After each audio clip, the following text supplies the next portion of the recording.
The curtains of the hotel room were closed and the air reeked of urine and mold. In the dark, an old man sat naked in a chair alone. He had been there for weeks, eating only chocolate bars and relieving himself in glass bottles.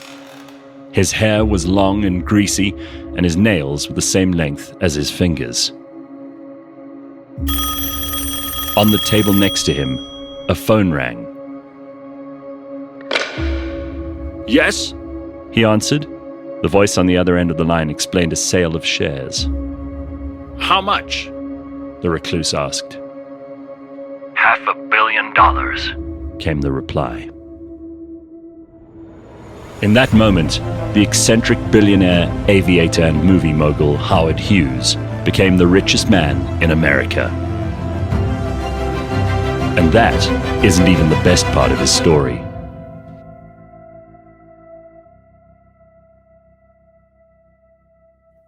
Howard Robard Hughes Jr. is his full name. We all know him as Howard Hughes, probably one of the most eccentric and wealthy and both brilliant and insane people of the 20th century, somebody who we couldn't possibly avoid covering in Blind History.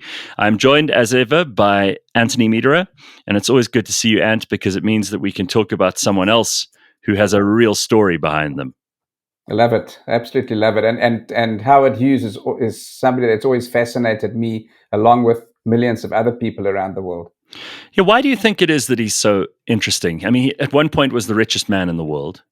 At one point he was, designing and coming up with plans for planes during World War II. He was asked to help the US Air Force.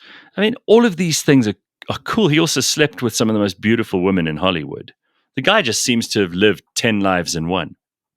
Yeah, I think the fascination comes in to have this millionaire at the age of 20, running a huge corporation. In his 20s, already starting to direct films and dates. He was a playboy, and also he was a flyer. He took risks. He broke the speed barrier. These are all ingredients for a very attractive person. So let's just talk about his origins quickly, because his dad started off as nothing. He was really just wandering around, kind of a bit of a panhandler, hoping to get some work here, there, or everywhere. But he found himself in the right place at the right time. And there was oil, and someone needed to drill for this oil. And he came up, his dad, that is, the Howard Hughes Sr., with an excellent drill bit that had 60-something cutting edges. And this thing was one of those amazing inventions that comes along once in a while and changes the whole world. And he made a fortune out of this. Yes, correct. And how important was oil then? It was the cars were just starting to gain, and there were so many different things that you'd need from it. And he made massive amounts of money, but then he promptly died. and his wife had just died. Let's just talk about Howard Hughes' mother for a second, because she was also, there were a lot of problems. Yeah, so his mom was very, very protective over the young Howard. And she was always scared that he might get sick. Mm-hmm. And so she Molly coddled him, and there was polio going around. So he slept in her bedroom at night. There were a whole lot of sort of weird things that went on. He didn't have a lot of friends. I think his upbringing from his mom's side created a lot of anxiety for him that might have started the OCD, or could have been a reason, or, I'm not sure. I'm not a psychologist in that regard, but she definitely played a role in his early life, at maybe not a positive role. No, and I think maybe his eccentricities later on and his germ phobia and all of that stuff may have come from a mother who was a bit neurotic. Either way, the guy inherits all of this money. Both parents are gone, but he's got tons of cash. And what does he decide to do? He decides to chase down his two greatest passions, the one being flying and the other one being Hollywood. But just before we get to flying, there's a cool story. I don't know if you heard this about the Harvard-Yale boat race. And yes. he was sitting, the elder Howard Hughes was sitting with young Howard Hughes Jr., and said to him, "If Harvard win this race, I will buy you anything you want." And he said, "Cool." And Harvard won the race. And then all Howard Hughes wanted was a $5 ticket to fly in a plane. It was the first time he'd ever seen a plane. It was the first time he'd flown in one. His father got very, very ill flying in this plane. But Howard Hughes decided at that point this was something he wanted to do for the rest of his life. So that's where he developed this abiding passion for flying in that moment. Yeah, that's insane. There's a few people that are saying that there's a bit of similarity between Howard Hughes and Elon Musk. I don't know if you've read that recently. No, but just their personalities and their high work ethic and their sort of, I don't know, they're a bit crazy. Yeah. Oh, definitely. So, do you want to just explain, because they made that famous movie, The Aviator, which Leo DiCaprio starred as Howard Hughes in. And, for dramatic reasons, they accentuated certain things and left out others. But the real Howard Hughes he was a proper mogul. He was extremely successful in almost everything that he did. And he would get involved to the tiniest details. He insisted on test flying any of his new planes himself. Yeah, so he started his own aviation business during the time or near the end of his Hollywood directing career. And yeah, he broke the speed record in a plane he designed himself. So the fastest in terms of the speed record, and then also the fastest continental flight across America. And then he also broke the record for the fastest around the world, I think, which was around 91 hours. So all of this he did insanely, if you can think about what he'd done already. He'd already produced some incredible movies that won major awards. And let's just talk about his Hollywood career for a second, because that's not nothing. He had a company called RKO, and RKO was a chain of movie theaters, studios, picture company, and he used to write and direct and cast and do everything in the movie himself. In fact, I think his first major hit was called Hell's Angels.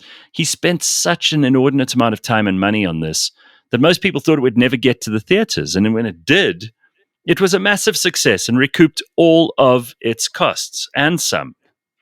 Yeah, I think it's because he courted controversy and he was constantly being censored in what he did. So rightly what you said, as an example, the Scarface, which was built, which was a movie about Al Capone. The censor said it was too violent, and there was too much swearing. Correct, there was too much swearing, and then a film later on about the cowboys that effectively had he was censored because of maybe more evocative dress sense. I mean, he kept casting women who were wearing low-cut tops and things, but he knew what the audience wanted. And he actually went and sued the censor board and won and got his movie exactly the way he wanted it on the circuit. And it was a massive hit, nothing brings people in like that than something like that. But I think it was called The Outlaw. And he had to design a special brasé to accentuate the lead actress's assets, as they said, and that just drove people to go and watch these movies of his. So he was extremely successful, let's say, on that.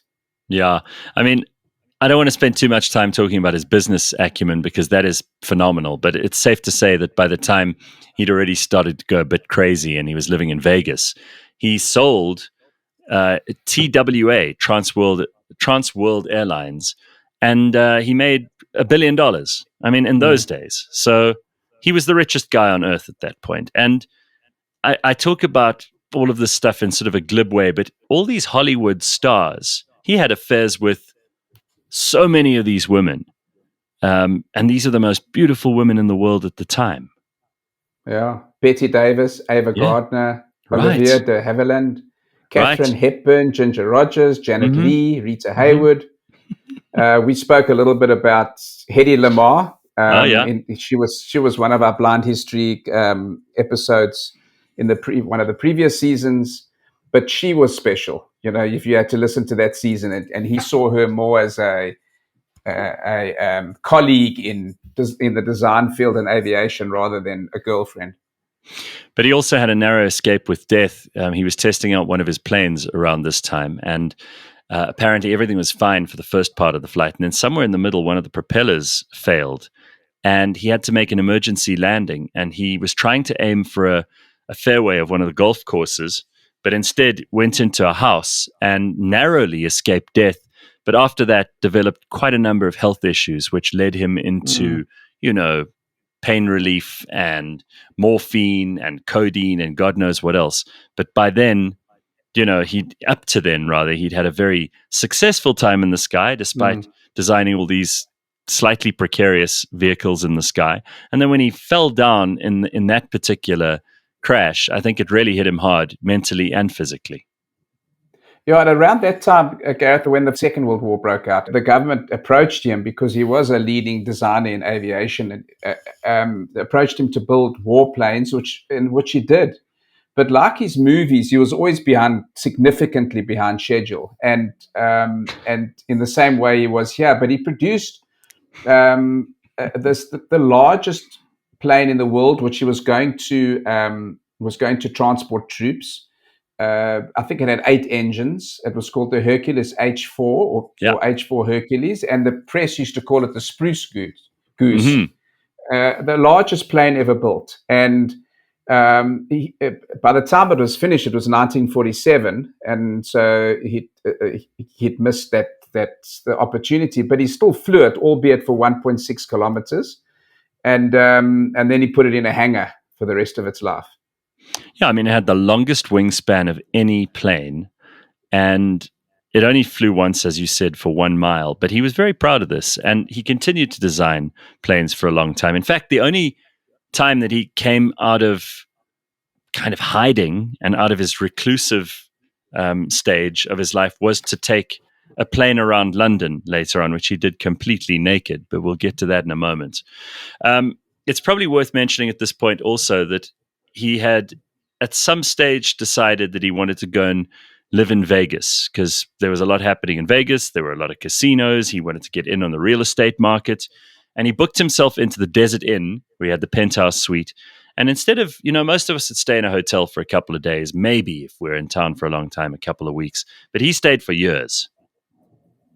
Yeah. And this is really where his behavior started to go, or became more and more eccentric. And it rightly said, as you mentioned, the airplane crash might have had something to do with it, but reclusive lifestyle, and at worsening OCD. I think that's, that's actually quite sad, because a lot of people say maybe that's also part of the reason why he was so successful. But, there's others that say, look, if he didn't have that, how successful he would have been. But it really, the curtains were drawn.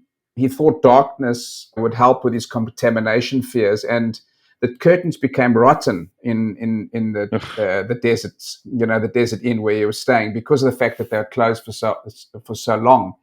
And then they started putting pressure on him to say, you can't rent this for so long. So then he bought the hotel, and he bought a whole lot of other properties in. But he would wear shoe boxes on his feet. Correct. Or tissue boxes if he could find them, because he didn't want to touch the floor. He let his beard and his hair grow and his nails grow out of control. He only ate the same thing for dinner. That was according to one of his friends. He'd have a New York strip steak cooked medium rare, salad and peas, and only the smaller peas. He didn't want the large ones. And for breakfast, he wanted his eggs cooked exactly the same way his cook Lily used to make them. That was all. That was all he wanted. So he became a little bit paranoid as well. He was constantly worried that everyone was stealing his ideas, and that people were recording him, that he couldn't take phone calls, that he couldn't do this, he couldn't do that. He became very, very weird. Yeah, and it did play out. There was an incident where somebody launched a biography of Howard Hughes, and he got very upset and phoned the press to say that it was false and not his. but nobody had heard from him. So because nobody had spoken to him for so long, and the fact that he came out and said that, and the guy was chucked in prison because it was a fraud. But a whole lot of things went around at the time as he became more and more, let's say, unstable.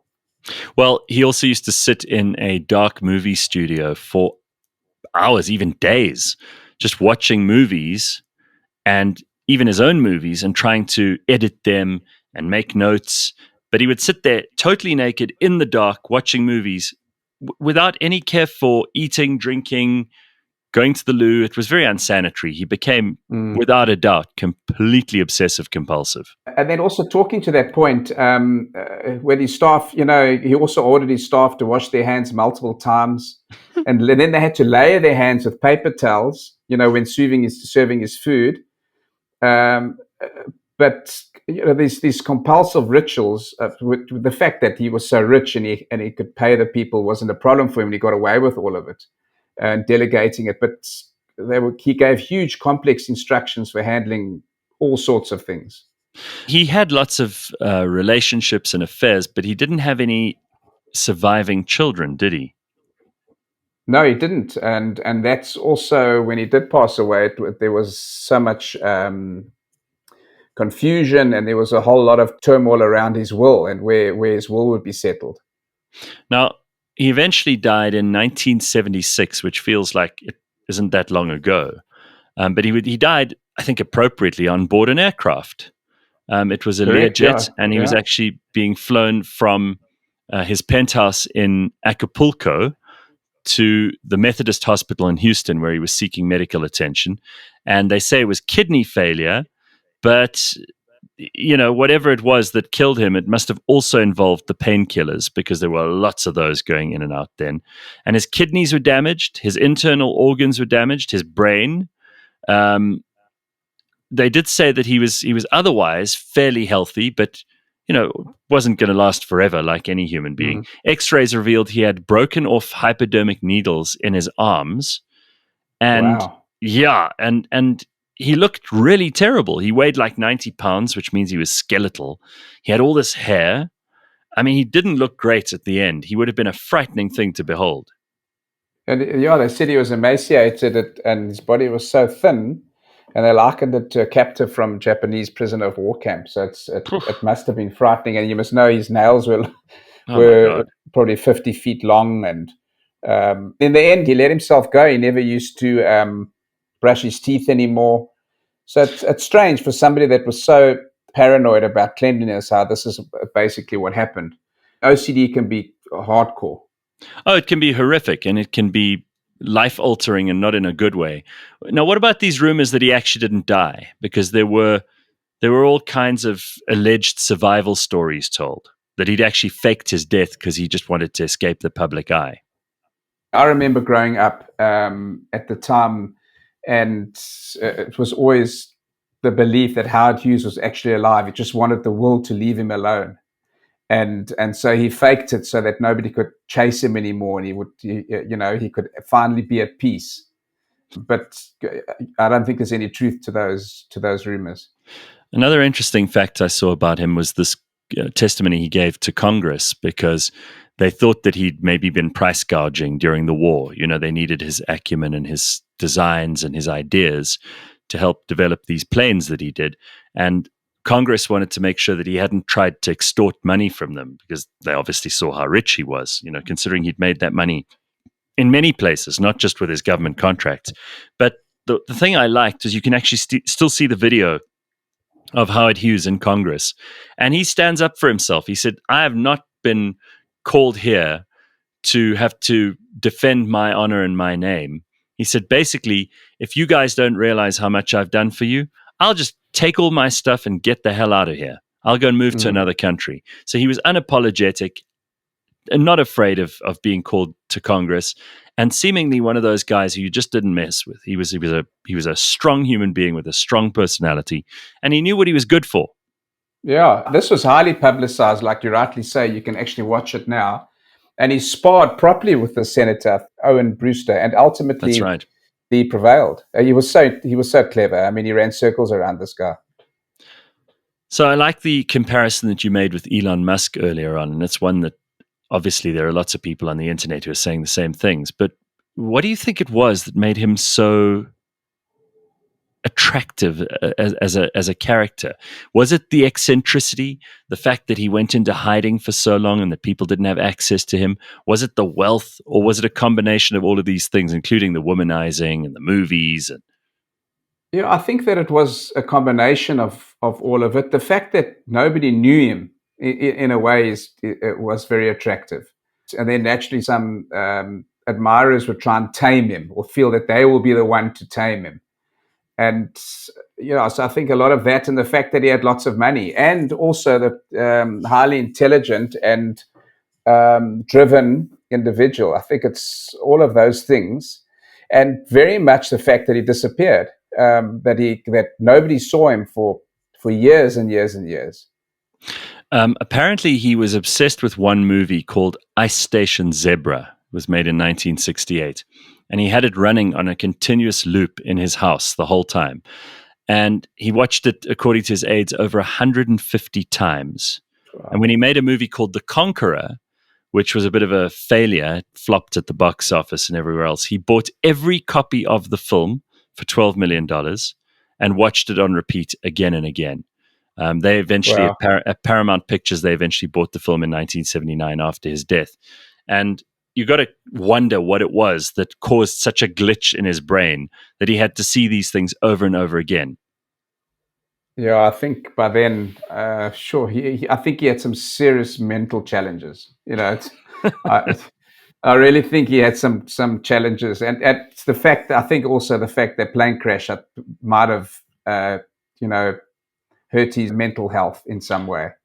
Is it true that he used to store his urine in like glass bottles? That's what they say, and nobody has counted that. A lot of crazy things that he did at the time. Unbelievable.